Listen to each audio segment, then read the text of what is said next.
आइए जानते हैं क्या है कृष्ण और मोरपंख का संबंध। भगवान श्री कृष्ण को मोर मुकुटधारी कहा जाता है क्योंकि वे अपने मुकुट पर मोर पंख धारण करते थे। मोर पंख धारण करने के 5 कारण बताए जाते हैं। महारास लीला के समय राधा ने उन्हें वैजंती माला पहनाई थी। कहते हैं कि एक बार श्री कृष्ण राधा के साथ नृत्य कर रहे थे, तभी उनके साथ ही झूमकर नृत्य कर रहे एक मोर का पंख भूमि पर गिर गया तो प्रभु श्री कृष्ण ने उठाकर उसे अपने सिर पर धारण कर लिया। जब राधा जी ने उनसे इसका कारण पूछा तो उन्होंने कहा कि इन मोरों के नाचने में उन्हें राधा जी का प्रेम दिखता है। कहते हैं कि श्री राधा रानी के यहाँ बहुत सारे मोर थे। यह भी कहा जाता है कि बचपन से ही माता यशोदा अपने लल्ला के सर इस मोर पंख को सजाती थी। वैजंती माला के साथ ही मोर पंख धारण करने की एक बड़ी वजह है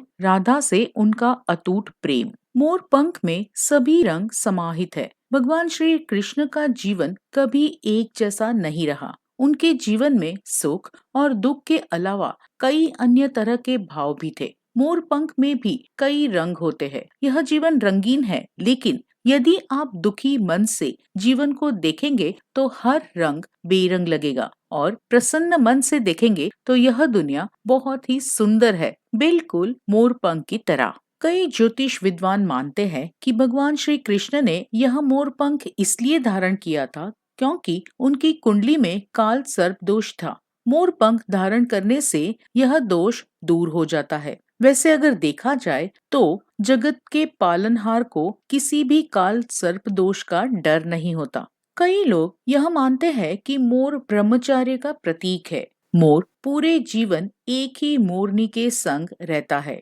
मोरनी का गर्भधारण मोर के आंसुओं को पीकर होता है। इसीलिए इतने पवित्र पक्षी के पंख को स्वयं भगवान श्री कृष्ण अपने मस्तक पर धारण करते हैं। कहते हैं कि भगवान श्री कृष्ण मोर पंख धारण करके ये संदेश देना चाहते हैं कि मेरे लिए दोनों ही समान है। श्री कृष्ण के भाई शेषनाग के अवतार थे और मोर तो नाग का शत्रु होता है। मोर पंख को माथे पर लगाकर उन्होंने यह बताया है कि मित्र और शत्रु के लिए उनके मन में समभाव है। तो ये है श्री कृष्ण और मोर पंख के बीच का संबंध।